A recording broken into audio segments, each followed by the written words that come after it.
ಆದ್ದರಿಂದ ಇದು ಈ ವ್ಯವಸ್ಥೆಯಲ್ಲಿ ನಾವು ಸುಧಾರಣೆ ಕಾಣಬೇಕು, ಆರ್ಥಿಕವಾಗಿ ನಾವು ಪ್ರಗತಿ ಕಾಣಬೇಕು, ಸಮಾಜದಲ್ಲಿ ಸಮಾನತೆ ಬರಬೇಕು ಅಂದರೆ ಇಂಥ ಸಂಘಟನೆಗಳು ಸಮಾಜದಿಂದ ದೂರ ಇರಬೇಕು. ನೆಹರು, ಇಂದಿರಾ ಗಾಂಧಿ ಅವರು, ಸೋನಿಯಾ ಗಾಂಧಿ ಅವರು ಕೂಡ ಇಂಥ ಪ್ರಯತ್ನ ಕೈ ಹಾಕಿದ್ರು. ನೋಡಿ, ಪಟೇಲ್ ಅವರು ಬ್ಯಾನ್ ಮಾಡಿದ್ರು. ನೀವು ಸ್ವಲ್ಪ ಇತಿಹಾಸದ ಪುಟವನ್ನು ತಿರುಗಿಸಿ ಓದಕ್ಕೆ ಕೇಳಿ RSS ಅವರಿಗೆ, ಬಂದು ಕೈಕಾಲು ಬಿದ್ದರು. We will follow the union government's diktat on the national flag, our allegiance will be to the national flag ಅಂದಿದ್ದಕ್ಕೆ ಅವ್ರ ಬ್ಯಾನನ್ನು ತೆಗೆದಿದ್ದು. ಪಟೇಲ್ ಅವರು ಈ ತತ್ವ ಎಷ್ಟು ವಿಷಕಾರಿಯಾಗಿದೆ ಅಂದ್ಬಿಟ್ಟು ಪತ್ರ ಬರೆದಿದ್ದಾರೆ ನೆಹರು ಅವರಿಗೆ ಆಸ್ ಅ ಹೋಮ್ ಮಿನಿಸ್ಟರ್. ಇವ್ರು ಯಾರು ಪಟೇಲ್ ಅವರಿಗೆ ಆಚರಣೆ ಮಾಡ್ತಾರಲ್ಲ BJP ಅವರು, ದೊಡ್ಡ ಸ್ಟ್ಯಾಚ್ಯೂ ಕಟ್ಸಿದಾರಲ್ಲ, ಸ್ಟ್ಯಾಚ್ಯೂ ಆಫ್ ಯೂನಿಟಿ, ಅವರೇ ಹೇಳಿರೋದು ಇದು ಸರಿ ಇಲ್ಲ ಸಂಘಟನೆ ಅಂತ. ಆಮೇಲೆ ಕೈಕಾಲು ಬಂದು ಬಿದ್ದಾಗ ಇವರು ಓಕೆ ಅಂದಿದ್ರು. ಇವ್ರು ಇಷ್ಟೆಲ್ಲ ಮಾತಾಡ್ತಾರಲ್ಲ ಇಂದಿರಾ ಗಾಂಧಿ ಅವ್ರ ಬಗ್ಗೆ, ಎಮರ್ಜೆನ್ಸಿಗೆ ಸಪೋರ್ಟ್ ಮಾಡಿದ್ರಲ್ಲ ಇವರೆಲ್ಲ. ನೋಡಿ, ಇವರು ಹೇಡಿಗಳು ಇವರೇ. ಅವ್ರ ಇತಿಹಾಸದಲ್ಲಿ ಪುಟ ನೋಡಿ ನೀವು. ಈ ವೀರ್ ಸಾವರ್ಕರ್ ಅಂತ ಹೇಳ್ತೀರಾ, ವೀರ್ ಬಿರುದು ಹೆಂಗ್ ಸಿಕ್ತು ಅಂದ್ರೆ ಗೊತ್ತಿಲ್ಲ ಅಂತಾರೆ. ಬ್ರಿಟಿಷಿಂದ ಪೆನ್ಷನ್ ತಗೋತಾರೆ ಇವರು, ದೇಶಭಕ್ತರ. ಯಾವ ಸಂಘಟನೆ ಮುಖ್ಯಸ್ಥ ಬ್ರಿಟಿಷಿಂದ ಪೆನ್ಷನ್ ತಗೊಂತಾ ಇದ್ರೆ ಅವ್ರ ಹೆಂಗ್ ಸರ್ ದೇಶಭಕ್ತ ಅದ? ಯಾವ ಸಂಘಟನೆ ನಮ್ಮ ರಾಷ್ಟ್ರಧ್ವಜವನ್ನ ಅವರ ಹೆಡ್ ಕ್ವಾರ್ಟರ್ಸ್ನಲ್ಲಿ ಹಾರಿಸಲ್ಲ, ಅವ್ರ ಹೆಂಗ್ ಸರ್ ದೇಶಭಕ್ತರಾಗ್ತಾರೆ? ಯಾವ ಸಂಘಟನೆ ನಮ್ಗೆ ಸಂವಿಧಾನ ಬೇಡ, ಮನುಸ್ಮೃತಿ ಬೇಕು ಅಂತ ಹೇಳಿದವರು ದೇಶಭಕ್ತ ಹೆಂಗಾಗ್ತಾರೆ? ಯಾವ ಸಂಘಟನೆ ಒಂದು ರಾಷ್ಟ್ರದ ನಿಯಮಗಳನ್ನು ಪಾಲನೆ ಮಾಡಲಾರ್ದೆ ಒಂದು NGO ಆಗಿ ರಿಜಿಸ್ಟರ್ ಕೂಡ ಮಾಡಿಸಿಲ್ಲ ಅಂದರೆ ದೇಶಭಕ್ತರು ಹೆಂಗೆ ಸರ್ ಆಗ್ತಾರೆ ಇವರು? ಯಾಕೆ ಸರ್ ಮೋಹನ್ ಭಾಗವತ್ ಅವರಿಗೆ ಅಷ್ಟು ಸೆಕ್ಯೂರಿಟಿ ಬೇಕು? Equivalent to the ministry of external affairs and home minister. Why does he need it? ಪ್ರಧಾನಿಯನ್ನು ಹಿಡಿದುಕೊಂಡು ದೇಶದಲ್ಲಿ ಇರುವಂತಹ ಬಹುತೇಕ ಆಡಳಿತ ನಡೆಸ್ತಾ ಇರುವಂತವ್ರು RSS ನವರು. ಹೀಗಾಗಿ ಅವ್ರನ್ನ ನಿರ್ಬಂಧ ವಿಧಿಸೋದಕ್ಕೆ ನಿಮ್ಮ ಕೈಯಲ್ಲಿ ಸಾಧ್ಯ ಇಲ್ಲ ಅನ್ನೋದು ಜೋಶಿ ಅವರ.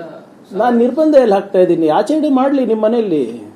ಜೋಶಿ ಅವರು ಮಕ್ಕಳು ಮೊಮ್ಮಕ್ಕಳು ಎಲ್ಲರೂ ಬಂದು ಗಣವೇಶದಲ್ಲಿ ಮಾಡ್ಕೊಳ್ಳಿ ಆಚರಣೆ, ಯಾರು ಬೇಡ ಅಂದಿದ್ದಾರೆ ಸರ್? ನಾನು ಪದೇ ಇದೇ ಹೇಳ್ತಾ ಇರೋದು, ಅವ್ರ ಮಕ್ಕಳಿಗೆ ಒಂದು ನಿಯಮ, ಬಡವ್ರ ಮಕ್ಕಳಿಗೆ ಒಂದು ನಿಯಮ ಯಾಕೆ ಅಷ್ಟೇ ಕೇಳ್ತಾ ಇರೋದು ನಾನು. ಅವ್ರಿಗೆ ಇದ್ರೆ ನಾನು ನಿಮ್ಮ ಅಮಿತ್ ಶಾ ಅವರು, ರಾಜನಾಥ್ ಸಿಂಗ್ ಅವರು, ನಿಮ್ಮ ಜೋಶಿ ಅವರು, ನಿಮ್ಮ ಅಶ್ವಥ್ ನಾರಾಯಣ ಅವರು, ಅಶೋಕ್ ಅವರು, ಯಾರೇ ನೀವು, ಇಡೀ ನಿಮ್ಮ ಅನುರಾಗ್ ಠಾಕೂರ್ ಅವರು ಎಲ್ಲ, ನಿಮ್ಮ ಯಾರ್ಯಾರು ಅಲ್ಲಿ ಮೇಲ್ಗಡೆ ಇದಾರಲ್ಲ, ಅಲ್ಲಿ ಕ್ಯಾಬಿನೆಟ್, ಇಲ್ಲಿ ಆಪೋಸಿಷನ್ನು, ಇವ್ರ ಮಕ್ಕಳೆಲ್ಲ ಏನ್ ಮಾಡ್ತಾ ಇದ್ದಾರೆ ಸ್ವಲ್ಪ ನೋಡ್ಬಿಡಿ ಸರ್ ಅಷ್ಟೇ. ಇವ್ರ ಮಕ್ಕಳೆಲ್ಲ ಯಾಕೆ ಗಣವೇಶ ಹಾಕೊಂತ ಇಲ್ಲ, ಯಾಕೆ ತ್ರಿಶೂಲ್ ಇಟ್ಕೊಂಡು ಓಡಾಡ್ತಾ ಇಲ್ಲ, ಯಾಕೆ ಗಂಗನಲ್ಲಿ ಸ್ನಾನ ಮಾಡೋಲ್ಲ, ಯಾಕೆ ಇವರು ಧರ್ಮ ರಕ್ಷಣೆಗೆ ಹೋಗ್ತಾ ಇಲ್ಲ, ಗೋ ರಕ್ಷಣೆ ಮಾಡೋದಿಲ್ಲ, ಗೋಶಾಲೆ ನಡೆಸ್ತಾ ಇಲ್ಲ, ಗೌಮೂತ್ರ ದಿನ ಎದ್ದಿ ಗೌಮೂತ್ರ ಯಾಕೆ ಕುಡಿತಾ ಇಲ್ಲ? ಇವೆಲ್ಲ ಬರೇ ಬೇರೆಯವ್ರಿಗ? ಧರ್ಮ ರಕ್ಷಣೆ ಮಾಡಲಿಕ್ಕೆ RSS ಪ್ರವಚನ ಬೇರೆ ಇಲ್ಲ, ಹಿಂದೂಗಳು ಏನೋ ಅಪಾಯದಲ್ಲಿದ್ದಾರೆ, ಹಿಂದೂ ಧರ್ಮ ಅಪಾಯದಲ್ಲಿದ್ದಾರೆ, ಇದು ಉಳಿಸ್ಲಿಕ್ಕೆ ನೀವೆಲ್ಲ 4 ಜನ 5 ಜನ ಮಕ್ಕಳು ಹುಟ್ಟಿಸಿ ಅಂತ ಇವ್ರು ಬ್ರಹ್ಮಚಾರಿಗಳಿಗೆ ಇರಬೇಕು. ಬಡವರಿಗೆ ನೀವು ಮಕ್ಕಳು ಹುಟ್ಟಿಸಿ ಅನ್ಬೇಕು, ಅಲ್ಲಿ ಬಡತನ ಇದೆ. ಇವರೆಲ್ಲರೂ RSSನವರು ಪ್ರವಚನ ಮಾಡಿ ಎಲ್ಲ ಕಡೆ ಅಡ್ಡಾಡಿ ಇವರು ಬ್ರಹ್ಮಚಾರಿಯಾಗಿ ಉಳಿಬೇಕಾ? ಮಾಡ್ಕೊಳ್ರಿ, ಇವರೇ ಮದುವೆ ಮಾಡ್ಕೊಳ್ಳಿ. ಬೇರೆ ಥರ ಲೈಂಗಿಕ ಕಿರುಕುಳ ಕೊಡ್ತಾ ಇದ್ರಲ್ಲ RSS ಶಾಖೆಗಳಲ್ಲಿ, ಮದುವೆ ಮಾಡ್ಕೊಳ್ಳಿ ಅಧಿಕೃತವಾಗಿ. ಮಾಡ್ಕೊಂಡು 3 ಮಕ್ಕಳು ಹುಟ್ಟಿಸ್ಬಿಟ್ಟು ದಯವಿಟ್ಟು ಧರ್ಮ ರಕ್ಷಣೆಗೆ, ರಾಷ್ಟ್ರ ರಕ್ಷಣೆಗೆ ಮುಂದೆ ಬನ್ನಿ. ಕೋಲಿಟ್ಕೊಂಡು ಪ್ರಚೋದನಕಾರಿಯಾಗಿ ಭಾಷಣ ಮಾಡೋದಲ್ಲ. ಸರ್, ಇದನ್ನ ನೀವು ಪ್ರಶ್ನೆ ಮಾಡ್ತಿದ್ದ ಹಾಗೆ ನಿಮ್ಮ ಮೇಲೆ ವೈಯಕ್ತಿಕ ಟೀಕೆಗಳು ಪ್ರಾರಂಭ ಆಗಿದೆ. ಏನ್ ಮಾಡ್ತೀವಿ? ಗಡಿಬಿಡಿಯಲ್ಲಿ ಹುಟ್ಟಿದ್ದಾರೆ ಪ್ರಿಯಾಂಕರ್ಗೆ ಅವರು, ಹರಿಪ್ರಸಾದ್ ಅವರು, ಈಗ ನಿಮ್ಮ ಹೆಸರನ್ನ ಇಟ್ಕೊಂಡು ನೋಡ್ರಿ, ನಾವು 7 ತಿಂಗಳು ಹುಟ್ಟಿದೀವ, 9 ತಿಂಗಳಲ್ಲಿ ಹುಟ್ಟಿದೀವಿ ತಾನೆ. ನನಗೆ ಅವ್ರಿಗೆ ಏನ್ ಡಿಫ್ರೆನ್ಸು? BJP ಅವರಿಗೆ, RSS ಅವರಿಗೆ? ಗಡಿಬಿಡಿನಲ್ಲಿ ಹುಟ್ಟಿದೀವಿ ಅಂದ್ರೆ ಇವ್ರಿಗೆ ಗೊತ್ತಾ? It is better to be born like this than like that. ಸರಿ ಇಲ್ಲ, ಹಿಂಗ್ ಗಡಿಬಿಡಿಯಾಗಿ ಹುಟ್ಟಿದೀನಿ ಅಂದ್ರೆ ಇದೇ ಬೆಟರ್ ಅಲ್ಲ ಅವ್ರಿಗಿಂತ. ಅವ್ರು ಪುರ್ಸೊತ್ತಲ್ಲಿ ಹುಟ್ಟಿಸಿದ್ರೆ ಹಿಂಗ ಆಗೋದು. ಮೆದುಳಿಲ್ಲ, ಆ ಕಡೆ ಲಾಜಿಕ್ ಇಲ್ಲ. ಯಾವ್ದಾದ್ರು ಇದ್ರೆ ದಾಖಲೆಗಳಿಟ್ಟು ಮಾತಾಡಿದ್ರೆ ಮಾತಾಡ್ಬೋದು. ಇವರಿಗೆಲ್ಲ ಪುರುಷೋತ್ತಲ್ಲಿ ಹುಟ್ಟಿಸಿದ್ರಲ್ಲ, ಅದಕ್ಕೆ ಹಿಂಗೆ ಆಡ್ತವ್ರ? ಅವ್ರಿಗೆ ಇದ್ರೆ ನಾನು ನಿಮ್ಮ ಅಮಿತ್ ಶಾ ಅವರು, ರಾಜನಾಥ್ ಸಿಂಗ್ ಅವರು, ನಿಮ್ಮ ಜೋಶಿ ಅವರು, ನಿಮ್ಮ ಅಶ್ವಥ್ ನಾರಾಯಣ ಅವರು, ಅಶೋಕ್ ಅವರು, ಯಾರೇ ನೀವು ಇಡೀ ನಿಮ್ಮ ಅನುರಾಗ್ ಠಾಕೂರ್ ಅವರು ಎಲ್ಲ ನಿಮ್ಮ ಯಾರ್ಯಾರು ಅಲ್ಲಿ ಮೇಲ್ಗಡೆ ಇದಾರಲ್ಲ, ಅಲ್ಲಿ ಕ್ಯಾಬಿನೆಟ್, ಇಲ್ಲಿ ಆಪೋಸಿಷನ್ನು, ಇವ್ರ ಮಕ್ಕಳೆಲ್ಲ ಏನ್ ಮಾಡ್ತಾ ಇದ್ದಾರೆ ಸ್ವಲ್ಪ ನೋಡ್ಬಿಡಿ ಸರ್ ಅಷ್ಟೇ. ಇವ್ರ ಮಕ್ಕಳೆಲ್ಲ ಯಾಕೆ ಗಣವೇಶ ಹಾಕೊಂತ ಇಲ್ಲ, ಯಾಕೆ ತ್ರಿಶೂಲ್ ಇಟ್ಕೊಂಡು ಓಡಾಡ್ತಾ ಇಲ್ಲ, ಯಾಕೆ ಗಂಗನಲ್ಲಿ ಸ್ನಾನ ಮಾಡೋಲ್ಲ, ಯಾಕೆ ಇವರು ಧರ್ಮ ರಕ್ಷಣೆಗೆ ಹೋಗ್ತಾ ಇಲ್ಲ, ಗೋ ರಕ್ಷಣೆ ಮಾಡೋದಿಲ್ಲ, ಗೋಶಾಲೆ ನಡೆಸ್ತಾ ಇಲ್ಲ, ಗೌಮೂತ್ರ ದಿನ ಎದ್ದಿ ಗೌಮೂತ್ರ ಯಾಕೆ ಕುಡಿತಾ ಇಲ್ಲ? ಇವೆಲ್ಲ ಬರೇ ಬೇರೆಯವ್ರಿಗ? ಧರ್ಮ ರಕ್ಷಣೆ ಮಾಡಲಿಕ್ಕೆ RSS ಪ್ರವಚನ ಬೇರೆ ಇಲ್ಲ, ಹಿಂದೂಗಳು ಏನೋ ಅಪಾಯದಲ್ಲಿದ್ದಾರೆ, ಹಿಂದೂ ಧರ್ಮ ಅಪಾಯದಲ್ಲಿದ್ದಾರೆ, ಇದು ಉಳಿಸ್ಲಿಕ್ಕೆ ನೀವೆಲ್ಲ 4 ಜನ 5 ಜನ ಮಕ್ಕಳು ಹುಟ್ಟಿಸಿ ಅಂತ ಇವ್ರು ಬ್ರಹ್ಮಚಾರಿಗಳಿಗೆ ಇರಬೇಕು. ಬಡವರಿಗೆ ನೀವು ಮಕ್ಕಳು ಹುಟ್ಟಿಸಿ ಅನ್ಬೇಕು, ಅಲ್ಲಿ ಬಡತನ ಇದೆ. ಇವರೆಲ್ಲರೂ RSSನವರು ಪ್ರವಚನ ಮಾಡಿ ಎಲ್ಲ ಕಡೆ ಅಡ್ಡಾಡಿ ಇವರು ಬ್ರಹ್ಮಚಾರಿಯಾಗಿ ಉಳಿಬೇಕಾ? ಮಾಡ್ಕೊಳ್ರಿ, ಇವರೇ ಮದುವೆ ಮಾಡ್ಕೊಳ್ಳಿ. ಬೇರೆ ಥರ ಲೈಂಗಿಕ ಕಿರುಕುಳ ಕೊಡ್ತಾ ಇದ್ರಲ್ಲ RSS ಶಾಖೆಗಳಲ್ಲಿ, ಮದುವೆ ಮಾಡ್ಕೊಳ್ಳಿ ಅಧಿಕೃತವಾಗಿ. ಮಾಡ್ಕೊಂಡು 3 ಮಕ್ಕಳು ಹುಟ್ಟಿಸ್ಬಿಟ್ಟು ದಯವಿಟ್ಟು ಧರ್ಮ ರಕ್ಷಣೆಗೆ, ರಾಷ್ಟ್ರ ರಕ್ಷಣೆಗೆ ಮುಂದೆ ಬನ್ನಿ. ಕೋಲಿಟ್ಕೊಂಡು ಪ್ರಚೋದನಕಾರಿಯಾಗಿ ಭಾಷಣ ಮಾಡೋದಲ್ಲ. ಸರ್, ಇದನ್ನ ನೀವು ಪ್ರಶ್ನೆ ಮಾಡ್ತಿದ್ರೆ ಹಾಗೆ ನಿಮ್ಮ ಮೇಲೆ ವೈಯಕ್ತಿಕ ಟೀಕೆಗಳು ಪ್ರಾರಂಭ ಆಗಿದೆ. ಆಗಿತ್ತೆ, ಏನ್ ಮಾಡಿ ಗಡಿಬಿಡಿಯಲ್ಲಿ ಹುಟ್ಟಿದ್ದಾರೆ ಪ್ರಿಯಾಂಕರ್ಗೆ ಅವರು, ಹರಿಪ್ರಸಾದ್ ಅವರು, ಈ ತರ ನಿಮ್ಮ ಹೆಸರನ್ನ ಇಟ್ಕೊಂಡು. ನೋಡ್ರಿ, ನಾವು 7 ತಿಂಗಳಲ್ಲಿ ಹುಟ್ಟಿದೀವ, 9 ತಿಂಗಳಲ್ಲಿ ಹುಟ್ಟಿದೀವಿ ತಾನೆ. ನನಗೆ ಅವ್ರಿಗೆ ಏನು ಡಿಫ್ರೆನ್ಸು? BJP ಅವರಿಗೆ, RSS ಅವರಿಗೆ?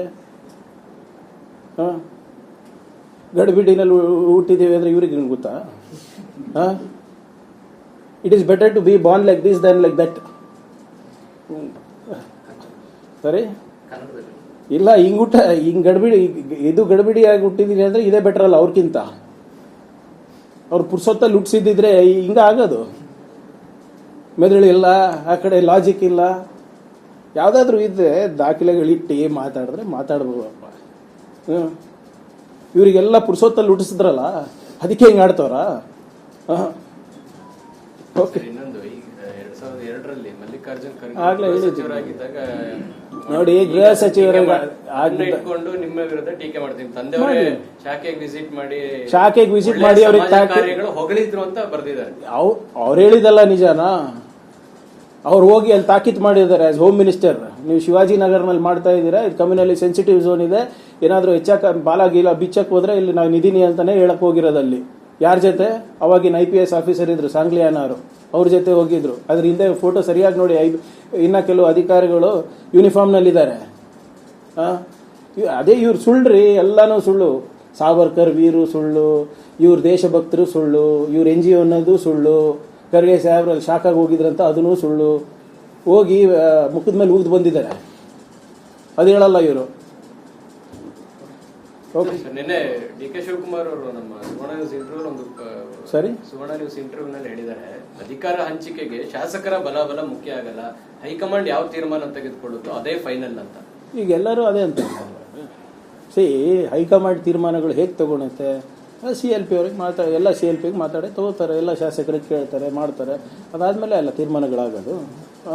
High command always takes the pulse of the legislators and they will take a decision. ಒಂದೊಂದು ಸರಿ ಸಂಖ್ಯೆ ಹೆಚ್ಚಿರ್ಬೋದು, ಕಮ್ಮಿ ಇರ್ಬೋದು. ನಿರ್ಧಾರಗಳನ್ನು ಮೇಲ್ಗಡೆ ನಮ್ಮ ಹೈಕಮಾಂಡ್ ತಗೊಳುತ್ತೆ. ಎರಡೂ ಇಂಪಾರ್ಟೆಂಟ್ ಅಂತ ನಿಮ್ಮ ಪ್ರಕಾರ? ಹೈಕಮಾಂಡ್ ಅಂಡ್ ಶಾಸಕರ ಎಲ್ಲ ಎರಡೂ ಇಂಪಾರ್ಟೆಂಟ್ ಇದೆ. ಈಗ ನಿರ್ಧಾರ ಮಾಡೋಕ್ಕಾಗಲ್ಲ. ನೋಡಿ, ಯಾವಾಗಲೂ ನೀವು ನೋಡಿ, ಅಬ್ಸರ್ವರ್ಸ್ ಕಳಿಸ್ತಾರ ಇಲ್ಲ? ಅಬ್ಸರ್ವರ್ಸ್ ಕಳಿಸಿ ಯಾವಾಗಲೂ ಕೂಡ ಏನು ಎತ್ತ, ಇಲ್ಲಿ ಪ್ರಸ್ತುತ ವಾತಾವರಣ ಹೇಗಿದೆ ಅಂತ ಕೇಳ್ಬಿಟ್ಟು ನೋಡ್ತಾರಲ್ವಾ? ಹಾಗೆ high command will take decision in its wisdom when the time is right. ಇವತ್ತು CM ಡಿನ್ನರ್ ಕರೆದಿದ್ದಾರೆ ಸರ್, ಅದನ್ನ BJP ಇದನ್ನ ಬಿಹಾರದ ಚುನಾವಣೆಗೆ ಕನೆಕ್ಟ್ ಮಾಡ್ತಾ ಇದೆ. ಮಾಡಲಿ ಅಂತ BJP ಕೆಲಸ ಏನಿದೆ? ಬಿಹಾರಿಗೆ ಕನೆಕ್ಟ್ ಮಾಡ್ತಾರೆ, ಅವ್ರಿಗೆ ಟೈಮ್ ಕೊಟ್ಟರೆ ಅಫ್ಘಾನಿಸ್ತಾನಿಗೂ ಕನೆಕ್ಟ್ ಮಾಡ್ತಾರೆ, ಪಾಕಿಸ್ತಾನಿಗೂ ಕನೆಕ್ಟ್ ಮಾಡ್ತಾರೆ. ಅವ್ರದ್ದೇನು ಕೆಲಸ? ನಿರುದ್ಯೋಗಿಗಳು ಅವರು. ಈಗ ಹೋಗಿ ಅಲ್ಲಿ ಕರ್ನಾಟಕದ ಪರವಾಗಿ ಇವರಿಗೆ ಮಾತಾಡೋ ಶಕ್ತಿ ಇಲ್ಲ ಮೇಲ್ಗಡೆ. BJP ಸಂಸದರು ಇರ್ಬೋದು, BJP ಇಲ್ಲಿ ನಾಯಕರು ಇರ್ಬೋದು, ಅತಿವೃಷ್ಟಿಯಾಗಿದೆ, ನಿಮಗೆ NDRFನಲ್ಲಿ ಹೆಚ್ಚು ದುಡ್ಡು ಕೊಡಿಸ್ಬೋದು, ತೆರಿಗೆನಲ್ಲಿ ಪಾಲು ಕೊಡ್ಬೋದು, ಕೇಂದ್ರ ಸರ್ಕಾರದಲ್ಲಿ ಕೆಲವು ಯೋಜನೆಗಳು ತರಬಹುದು, ಮಾಡ್ತಾರೆ. ಅವೆಲ್ಲ ಮಾಡೋದಿಲ್ಲ, ಬರೀ ಇಂಥವೇ. ಈಗ ಏನು ಮಾಡೋದು, ಅವ್ರ ಅಸ್ತಿತ್ವ ಉಳಿಸ್ಕೊಳ್ಳಿಕ್ಕೆ ದಿನ ಮೀಡಿಯಾನಲ್ಲಿ ಬಂದು ಕಾಂಗ್ರೆಸ್ ಬಗ್ಗೆ ಮಾತಾಡಬೇಕು, ರಾಹುಲ್ ಗಾಂಧಿಯವ್ರ ಬಗ್ಗೆ ಮಾತಾಡಬೇಕು, DK ಅವ್ರ ಬಗ್ಗೆ ಮಾತಾಡಬೇಕು, ಸಿದ್ದರಾಮಯ್ಯ ಅವ್ರ ಬಗ್ಗೆ ಮಾತಾಡಬೇಕು, ನನ್ನ ಬಗ್ಗೆ ಮಾತಾಡಬೇಕು. ಪಾಪ ಇವರಿಗೆ ನಿರುದ್ಯೋಗಿ ಆದ್ಮೇಲೆ ಇದೆ ಅಲ್ಲ ಸಮಸ್ಯೆ. ಸರ್, ನಿನ್ನೆ DCM ಅವರು ಮಾತು ಹೇಳ್ತಾರೆ ಸರ್, RSS ಗೆ ಅದರದೇ ಆದ ಒಂದು ಇತಿಹಾಸ ಇದೆ ಅಂತ ಅವರು ಪಾಸಿಟಿವ್ ಆಗಿ ಅದ್ರ ಬಗ್ಗೆ ಮಾತಾಡಿದ್ದಾರೆ. ಇಲ್ಲ, ಇತಿಹಾಸ ಇದೆ, ಯಾರಿಲ್ಲ ಅಂದಿದ್ರು. ಸುಳ್ಳಿನ ಇತಿಹಾಸ ಇದೆ ಅಷ್ಟೇ. ಅದು ಪಾಸಿಟಿವ್ ಆಗಿ ಅವ್ರು ತಗೊಂಡಿದ್ದಾರೆ RSS ಅವರು. ಅವ್ರ ಇತಿಹಾಸ ಅವರಿಗೆ ಗೊತ್ತಿಲ್ಲ, RSS ಅವ್ರದ್ದು. ಈಗ ನನ್ನ ಇದು ಇವರೆಲ್ಲ ಇಷ್ಟು ಗೋರಕ್ಷಣೆ ಬಗ್ಗೆ ಮಾತಾಡ್ತಾರಲ್ಲ, ಸಾವರ್ಕರ್ ಅವರು ಈ ಗೌಮಾತಾ ಏನಿದೆ ಅದು ಹಿಂದುತ್ವದ ಪ್ರತಿಬಿಂಬ ಆಗಬಾರ್ದು ಅಂತ ಹೇಳ್ತಾರೆ. ಉಗ್ರ ನರಸಿಂಹ ಇರಬೇಕು ನಮ್ಮ ಮ್ಯಾಸ್ಕಾಟ್ ಅಂತ ಅವ್ರು ಹೇಳ್ತಾರೆ. Hindutva should not stand on the ಮೀಕ್ legs of a cow ಅಂತ ಹೇಳ್ತಾರೆ. ಗೊತ್ತಾ? ಇವ್ರಿಗೆ ಗೊತ್ತಿದೆ, ಇವ್ರ ಇತಿಹಾಸ ಗೊತ್ತಿದೆಯಾ ಸಾವರ್ಕರ್ ಅವ್ರದ್ದು ಹಿಂದುತ್ವ? ಅದು ಬನ್ರಿ ಚರ್ಚೆಗೆ, ಅಸೆಂಬ್ಲಿನಲ್ಲಿ ಅಂದರೆ ಬರೋದೇ ಇಲ್ಲ ಇವ್ರು ಯಾರು. ಈಗೆಲ್ಲ ಉದ್ದುದ್ದ ಭಾಷಣ ಹೊಡಿತಾರೆ. ಪಾಪ ಅಲ್ಲಿ ಅಸೆಂಬ್ಲಿನಲ್ಲಿ ಬಾಬಾ ಸಾಹೇಬ್ ಅಂಬೇಡ್ಕರ್ ಅವ್ರದ್ದು ಸಾವರ್ಕರ್ದು ಹೇಳಿದ್ರು. ಏನಾಯ್ತು ರೀ, ದಾಖಲೆಗಳು ಕೊಟ್ಟೆ, ರಾಜೀನಾಮೆ ಸಿಕ್ತಾ? ಅದಾದ್ಮೇಲೆ ಏನಂದ್ರು ಪಾಪ, ಇಲ್ಲ ಎಲ್ಲ ಸುಳ್ಳು ಸೃಷ್ಟಿ ಮಾಡಿದಾರ ಅಂತ. ಮೋದಿ ಅವ್ರು ಸೃಷ್ಟಿ ಮಾಡಿರೋದು ಸುಳ್ಳು ಹೇಳ್ತಾ ಇದ್ದಾರೆ ಅಂದರೆ ಇನ್ನೇನು ಹೇಳೋಕ್ಕಾಗ್ತದೆ? ಸೊ ಅದರಿಂದ ಇವ್ರ ಇತಿಹಾಸನೇ ಗೊತ್ತಿಲ್ಲ. ಅವರ RSS ಅವರ ಇತಿಹಾಸದ ಪಾಠವನ್ನು ಹೇಳ್ಕೊಡ್ಬೇಕಾದ್ರೆ ನಾನು ರೆಡಿ ಇದ್ದೀನಿ ಅವರಿಗೆ. ಬೇಕಾದ್ರೆ ಒಂದು ಸ್ಪೆಷಲ್ ಅಧಿವೇಶನನೇ ಕರೆಯೋಣ ಇದಕ್ಕೆ, ಬೇಕಿದ್ರೆ ಅವ್ರು ಕೇಳಕ್ ತಯಾರಿರ್ಬೇಕಷ್ಟೇ. ಅಲ್ಲ, ಈಗ ಆದೇಶ ಮಾಡ್ತಾರೆ ಹೇಗೆ ಸರ್ ನಿಷೇಧ ಮಾಡಿ? ನೋಡೋಣ. ಪತ್ರ ಹೊಡೆದಿರೋ ಮುಖ್ಯಮಂತ್ರಿಗಳು ಮುಖ್ಯ ಕಾರ್ಯದರ್ಶಿಗಳಿಗೆ ರೆಫರ್ ಮಾಡಿದ್ದಾರೆ. ನೋಡೋಣ, ಈಗ ಬರೀ ಚರ್ಚೆಗಷ್ಟೇ ಸೀಮಿತವಾಗಿ ಮುಂದಕ್ಕೆ ಹೋಗುತ್ತಾ ಅಂತ ನೀವೆಲ್ಲ ಸಪೋರ್ಟ್ ಮಾಡಿದ್ರೆ ಆಗುತ್ತೆ, ಯಾಕಾಗಲ್ಲ? ನೀವು ಸ್ವಲ್ಪ ಕರೆಕ್ಟಾಗಿ ಏನು ಇತಿಹಾಸದಲ್ಲಿ ಏನಿದೆ ಅದನ್ನೇ ನೀವು ಪ್ರಸಾರ ಮಾಡಿದ್ರೆ ಆಟೋಮ್ಯಾಟಿಕ್ ಆಗಿ ಆದೇಶನೂ ಬೇಕಾಗಲ್ಲ, RSS ನಿಂತು ಹೋಗ್ತದೆ. ಮೇಲ್ಗಡೆ ನಿಮ್ಮ ಬಾಸ್ಗಳಿಗೆ ಹೇಳ್ಬೇಕು. ಅದೇ ಇದಾಗ್ತದೆ ಸರ್.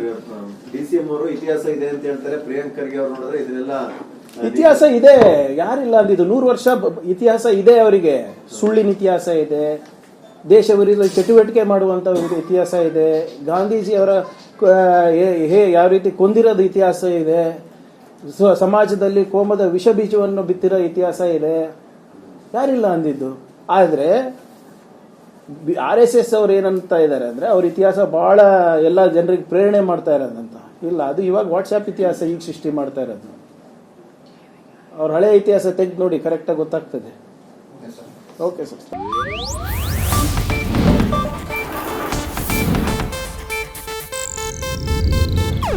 ಇದು ಏಷ್ಯಾನೆಟ್ ನ್ಯೂಸ್ ನೆಟ್ವರ್ಕ್ ಪ್ರಸ್ತುತಿ.